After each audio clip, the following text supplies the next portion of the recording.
Here today with Mr. Phil Newman. Phil, good to see you. Good to see you again, Joe. Yep. And we're preparing our 2023 budget, and there's a lot of challenges right now with the current economy, rising inflation, price increases on essential goods and services, difficulty to recruit and train quality employees, and to complete the picture, the devastation that Ian caused to Southwest Florida and its communities. Yep. My first and most important question regards our increase in payroll. The projected increase this year is 9%. It represents a $550,000 increase from 2022. Recruitment and retention of our employees is a continuing challenge, especially when the competition includes all types of businesses and after Ian, including construction companies, hotels, and other high-end private country clubs. Would you comment on your observations of other communities in Southwest Florida, like Heritage Bay? Sure, Joe, and no surprise, you're not alone, right? And sometimes we forget that. We might talk to our friends that live, next door at the quarry or somewhere like that, but we're very much in this together. And I live here in Naples too, and certainly the impact of Ian it's just mind-blowing, especially on a lot of our employees. I know you have employees, we have employees that are just displaced right now, so a lot of challenges. At 9%, I'll be honest, if you're at 9%, you're doing well, I'll tell you. Wow. We're in the middle of our what we call our Trans Road shows. We do 2 client appreciation days on the east coast of Florida, and we've got one tomorrow in Naples, and I know some of you from Heritage Bay will be there. So we're collecting live data as we're doing this. So this is probably, what I'm going to tell you is probably the most hottest data that's available right now. So last week we had 200 people in the room. Tomorrow we'll have 300, so it'll be a bigger pool. I'll be there. And it'll be interesting, Joe, because you're going to get to vote. You're going to use your phone and tell us what's going on at your club. But what we're seeing across the state right now is actually 60% of the clubs are telling us pay raises, total payroll and related budget is going to go up by more than 11%. 35% of those clubs, it's going to go up by more than 15%. Wow. So it's so significant, right? And you kind of hit in your question, you've hit on all the issues. Number one, trying to find people. Thankfully, knock wood, we seem to be coming out of the darkest days of COVID. And what we've maybe forget so quickly is hospitality. I use that broad term. Hospitality's got a really bad PR reputation right now, because if we think back, who were the first people that got cut when COVID hit? It was all those kind of businesses that got shut down. So you had a lot of people that it was a career for them working in hospitality, and suddenly it was gone. Whether those people will ever come back into the workforce when you can go work for Amazon and make $20-25 an hour, whatever it is, not have to deal with members complaining, Joe. I'm sure that never happens at Heritage Bay, but when you put all that together, it's incredible. Then a lot of clubs, in the last few years, were trying to solve the problem by getting foreign labor, right? Bringing in H-2B or J-1 visas. Now the good news in that is they basically doubled the number of H-2B visas. They went from 65,000 to 130,000, but still the clamor to get, for those people is huge. And the challenge you have then is where do you put them, right? You got the housing issue. So, I can tell you that we've had clubs that have bought houses, clubs that have bought small apartment buildings. It's just incredible, because as you know, the price of rents is, and in this area, so Fort Myers, where I'm sure a lot of our employees live, the Fort Myers rental market measured by FGCU and Florida Atlantic University, year over year, just June to June, 21 to 22, was up 25%. The rents were up 25%. Now, I can tell you and this is the part of Ian, if some of your fellow homeowners here haven't come back yet or weren't here for Ian, a lot of the younger people in my office, they grew up here, so they've been out volunteering, it's very personal to them. And the stories they're coming back with from some of these lower rental apartments, where the landlords are using the excuse of mold, which I guess is in a lot of lease agreements, to basically evict a lot of the lower income tenants because they know there's so many people need a place right now. So you put that into the mix, like you said in your question with Ian. If you can hold it to 9% and staff the club adequately, then I think you're doing well. So, good. But you're not alone in that. So good. Are there any labor-saving technological improvements you've seen clubs using? I think of when I go to McDonald's now, they have the ordering kiosks, for example. Is there something out there that could help reduce the amount of labor we have to have? That's a great question, and I had a similar experience recently. I was speaking at a conference in Austin, Texas, and had to connect through Houston. And just walking the terminal in Houston, all those were, I'm not sure I saw a server. It was just banks and banks of, like you said, of iPad type ordering things. And it really hit me when I went to buy a bottle of water and a newspaper. I go to pay, there's nobody there. It's self-service. And you're like, oh, I could steal this, right? And then you do in your head, you do the math of, do you understand how many magazines and bottles of water would have to be stolen to get to the cost of having an employee there for 24 hours, basically? That's definitely where businesses are looking and thinking. The challenge always has been in the country club market, will the members accept it, right? You pay your dues every year, you expect that personal touch, but I think the economics is going to be the thing that drives, that kind of change. I think we have to see it to some degree. You've got, I know around here, because it's been on the news, Brooks Burgers. I don't know if you've seen the robot, right? The robot. Now, I'm not sure I can imagine a robot wheeling up here, Joe, and serving us a Bloody Mary at this time of the morning, but maybe, right? I think the biggest savings, the biggest real savings right now from technology are going to be not necessarily in food and beverage, on your golf course. So there's definitely clubs out there that have got automated ball pickers on their ranges. They've got remote mowers on the greens. And I have to think that kind of technology is where there's got to be significant savings coming, if not already, then in the near future. This was actually pre-COVID. John Deere was testing drones to spray the golf course instead of having, so you watch these war movies these days and nobody's in the air. There's a guy back in Arizona playing a computer game, right, with the drones. And I don't know if that's where golf course maintenance is going to end up, but there has to be something has to give. You're going to need employees to do, like a golf course, to do the fine touches, right? You're probably going to, but if you think about some of those bigger pieces of equipment and things like that, then yeah, food and beverage, I think it's going to take time. It's going to take a bit, in private member clubs, it's going to take a bit more time, but we'll see. Okay.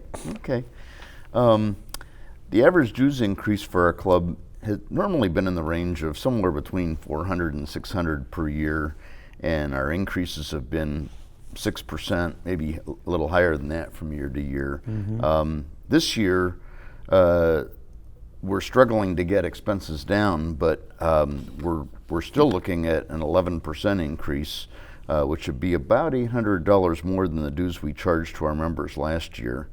The projected dues for 2023 are also about 50% of club revenue.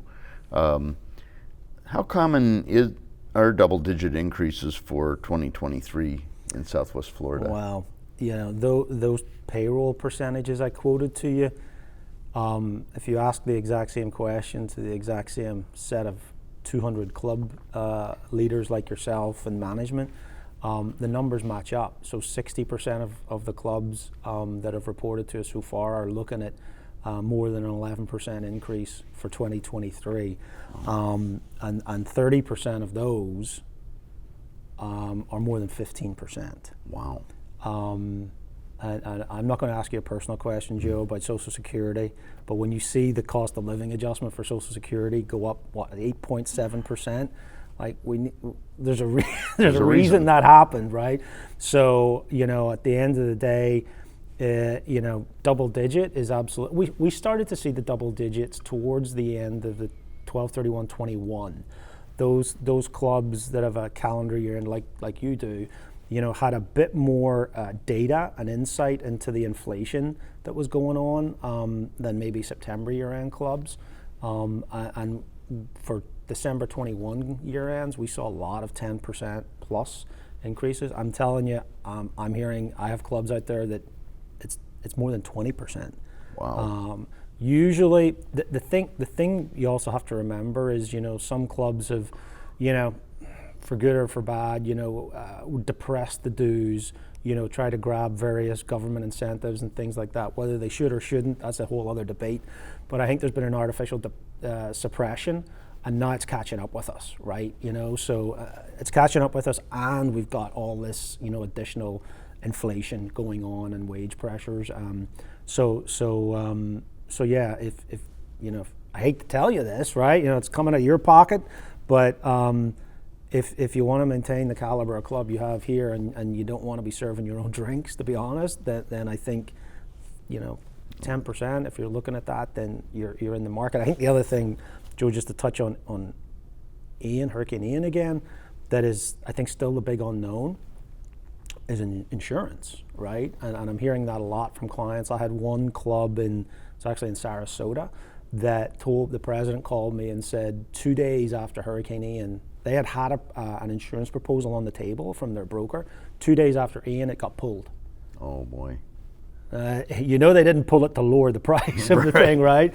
So, that's a big unknown that's coming through. A lot of challenges. Okay. And what about the ratio of dues income to total income? We're right around 50%. What do you see with other clubs in Southwest Florida? So the bundle clubs like yourselves are actually a bit higher. They're about 58%. That number has edged up over the last couple of years, partially because of COVID, because we couldn't drive revenue from food and beverage and other parts. But I will tell you that the clubs on the lower side of that dues ratio, a lot of those clubs were the ones that were heavily exposed in COVID, right? Because they didn't have that dues dollar. But if you're at 50%, you're certainly not anyway out of the parameters that we would typically see. But it also brings you back to, if you think of any business, like forget about clubs, if your number one revenue generating product makes up 50% of your revenue, then you've got to increase the price of that as the cost of that goes up, right? Just think of widgets or whatever you make. That's the big thing, to keep that revenue stream where it needs to be. And I would ask your members to remember, every time you pay your dollar of dues, go use your club. That's why you're paying it. That's why it's here. Come and use the club. Like this facility's phenomenal. So that's. Yeah, exactly. Thank you, because that's one big thing we've struggled with when we're trying to think of how much to charge for.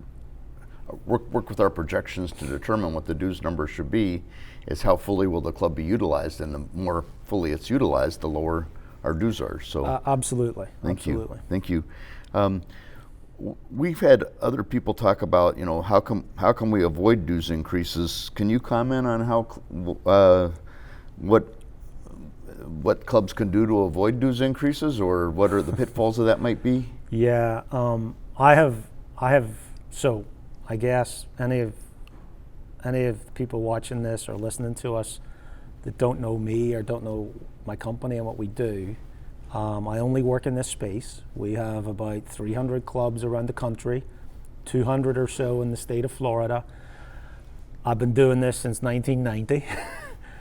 I have yet to see a successful club that does not increase dues incrementally. And it used to be, certainly pre-COVID, we'd have said, try and get 3%. 3% is usually good because that was our inflation factor, right? Now today, we've just discussed all the pressures that are going through. If you don't increase the dues, it's a vicious cycle. If you don't increase the dues, then what has to happen? People have to use the club. You're going to charge people through the user fees. Well, the point, this goes back to the first days of clubs. The point of joining a club is when you come and have your drink, you've paid your dues. you're going to get a deal at the bar, Yeah, right? Or yeah. a deal at the table or something like that. So if you don't increase the dues and you don't increase the menu prices, but you know the costs are going up, well, that's simple math. You're going to end up in a deficit position at the end of the year. And what are you going to have to do to plug that hole? You're going to assess the members, which is just another form of dues. Exactly. So, you know, it's a vicious circle. And the last thing you need is to be cutting quality and service. Because if you do that, then people don't want to use the club, and that piles more and more pressure onto the dues. So, I like I said, in my experience, if you're not increasing dues, you know, a couple percentage points in normal times, then you're just going to have huge challenges, and it's just magnified today because of all the things we've talked about. So, our management is predicting lower income in food and beverage operations compared to the sales we had in 2022. Would you share your observations about decline in food and beverage sales in the second or third year after a major capital facility improvement? Yeah, it's a pretty interesting. I don't know if it's a phenomenon or what the right word is. It's the classic, Joe, of, you know, you have the shiny new penny, right? And or the shiny new toy, and people want to play with it. So you usually get a nice uptick of, 2 years, maybe 3 if you're lucky. And that, again, would have been without the pressures of COVID and everything else. So it's not unusual to see it sort of dampening, and certainly while it may not go down, it probably won't accelerate at the pace that you've maybe seen in the last few years where people want to use the facility. So that's the first thing to say. The second thing to say is, you know, the stats are out there, but at the end of the day, Joe, how many, and this isn't about your club or any specific, how many times in 7 days are you going to want to eat in the same place, right? You know, that's just the human nature element of it. I think if you get people using the club 2 to 3 times a week, that's awesome. And it's funny driving out here. So I live a little bit further west, and we work with a number of the communities out here like yourselves. But I usually only come out here for business. Now, some of my team members live in some of the communities out this way, and they're a lot younger than me. And I hear them get very excited about all the restaurants and bars that have been opening out here, up out here. And when I drove out just this morning, and I'm seeing tacos and tequila. I'm seeing South Street is now got a location out here, very successful Naples eateries, and they're now on your doorstep. And you know, when you run into that issue as well, you know, your members understandably are going, hey, you know, let's go try tacos and tequila tonight. And that's the other thing that, you know, when you're trying to do a budget, these things are really new. I know South Street just opened. So, you know, it's almost a wait and see how much, you know, are people going to want to go use that facility rather than come to the club. Now, you need to remind them when they go to South Street, the bartender ain't going to know their name. The bartender ain't going to know their favorite drink. They're not going to be greeted the way they're going. People aren't going to know their name. You know, those are the things that should make people want to come to the club. Obviously, you got to offer good product and that sort of stuff. And I've never heard that you don't. So I think that's the thing to keep in mind. You know, the additional competition from outside the gates. But, you know, it's a lot easier to ride your golf cart home after a few beers, I would think, than trying to cross a Immokalee Road. That's a real advantage. That's a real advantage. Is. Yeah. It is. So, but I could certainly understand why your management team is being and I haven't seen the numbers, being a bit cautious about, you know, how much are people gonna use the club in 2023. My God. Yeah, we're already talking about 23. Yeah. And of course, we've said this before, but the more people use our club, the better we'll do. The lower our dues will be next year. So that's what you want. You want people using it. Well, and you know, in the bundle community, you have the additional layer that we sometimes forget, right? And this is your property values, which is an interesting thing right now. You know, with what they're doing with interest rates. Thank you, to try and, you know, push inflation down. I think the mortgage rates are obviously really high right now. Now, you've probably got a lot of people, a lot of recent purchasers in your community were probably cash buyers. We saw a lot of that. At some point, they're going to want to sell their house. It's going to happen. It's inevitable. It's cycle of life. So that's where the club becomes important as well, right? You want your club to have a fabulous reputation for a great place for people to hang out, enjoy, have good times. You want that message to be hammered into the realtors that work in your community, so that ultimately people want to continue to buy in. So the club does have a very direct connection to home values and the demand within a community. So don't forget that, I guess. Absolutely. The other thing, given how the economy is, do you see that affecting how much F&B spending individual members make at all, given the inflation, stock market down, those sorts of things? There's a lot of conflicting information in the market right now. I was just listening to Bloomberg yesterday, and they were actually predicting, to some degree, they thought that the American consumer was going to help the economy not have that hard landing, because there was still this willingness to spend. So you're kind of hearing that commentary, but at the end of the day, we've all only got so much money that we're going to spend. What about one thing that Ian affected was there's a lot of restaurants people used to go to around here. We always used to go to Doc's Beach House, at least once a month. Yeah. And there's a lot of places we used to go to that just aren't there anymore. Right. Or won't be rebuilt for a long time. Do you think there'll be any lift to our revenues as a result of maybe less alternatives being available? Well, possibly, but what we have to remember, right, is we're a gated private community. So it's not like the gate is open and people outside of the community that used to go to those places now can come here, right? If folks like yourself and your friends don't have an alternative, and that's a great example, Doc's Beach House. If you don't have that example, then where are you going to go? But again, like we talked about, you weigh that up with a lot of the other stuff that's on your doorstep now.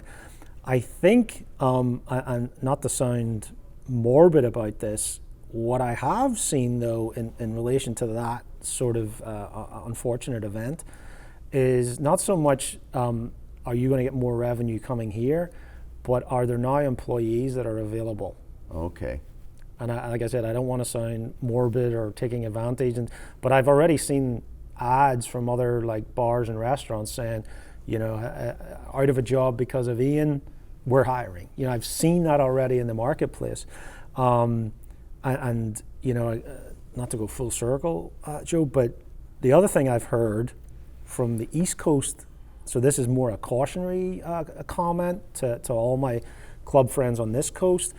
You've got a lot of clubs on the East Coast of Florida that are looking at what happened here with Ian, that know we've got an awful lot of displaced employees, and those clubs are saying, we've got places for you to live for season.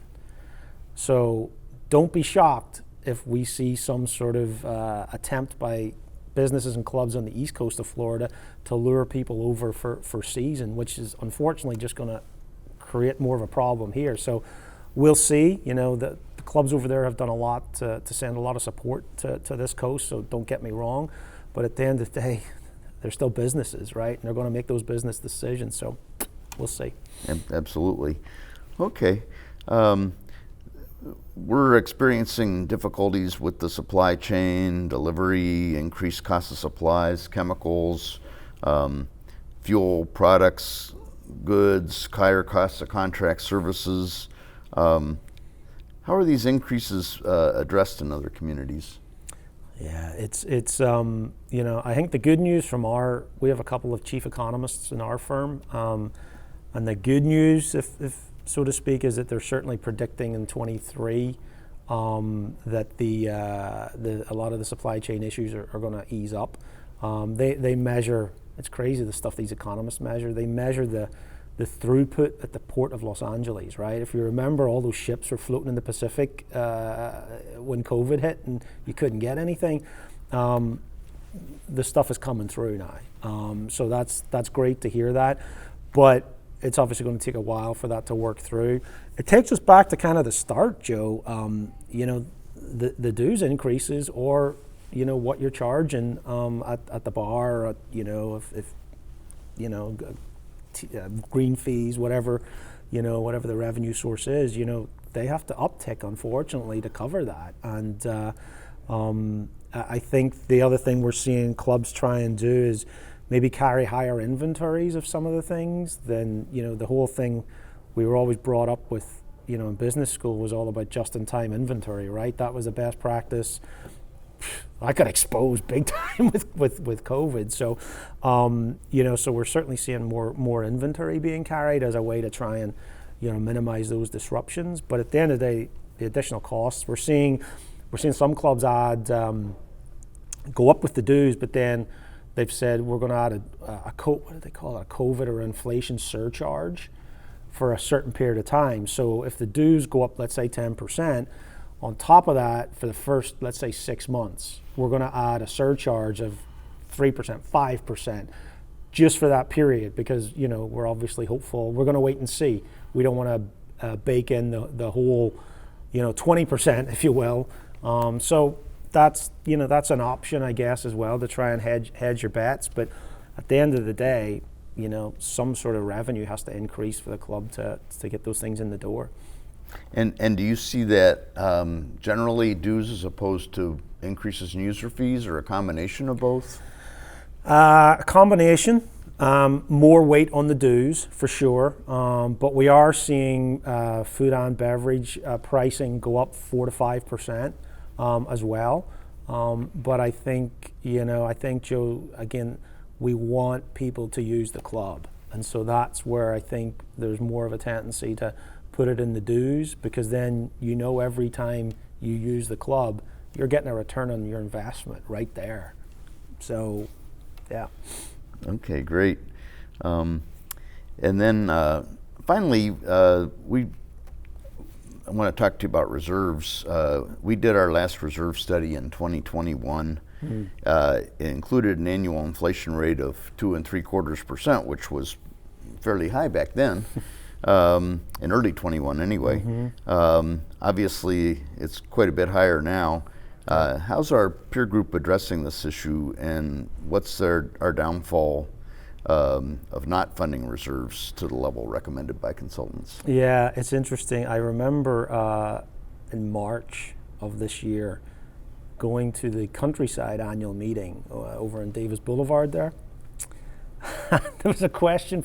It was the day after the inflation number was like 8.7% or 9%, and they got a question from the audience, and the guy phrased it like, did the purchasing power of our reserves just decrease by 9%?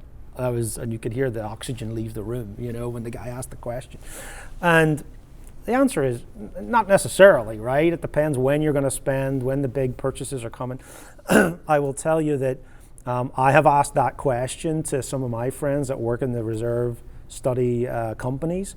And what they've told me is they are looking at, let's say, into 23, they were baking in 8-9% increase for that year, but then going back to the 2 to 3% for the following. Because if you don't, let's say, at the end of the day, the number becomes ridiculous, right? It becomes a number that means nothing, because you just simply cannot send a bill to all your friends and family members based on 9-10% going out over 30 years or however long your reserve study does. So I think, again, maybe some short-term pain, if you will, with that. But then hopefully, again, as all the things we've said with the supply chain easing up, looking into 24, we're hopeful that, again, coming down a couple percentage points, and of course we know, Joe, what are we? We're 2 weeks away from the midterms.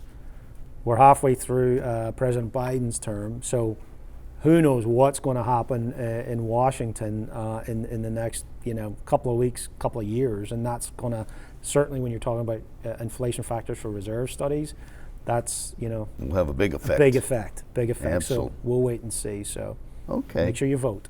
Yeah, absolutely, absolutely. Okay, well, good. Well, Phil, I want to thank you for coming today. My pleasure. Really appreciate it. My pleasure. Okay. Thank you. Nice to thank meet you. you.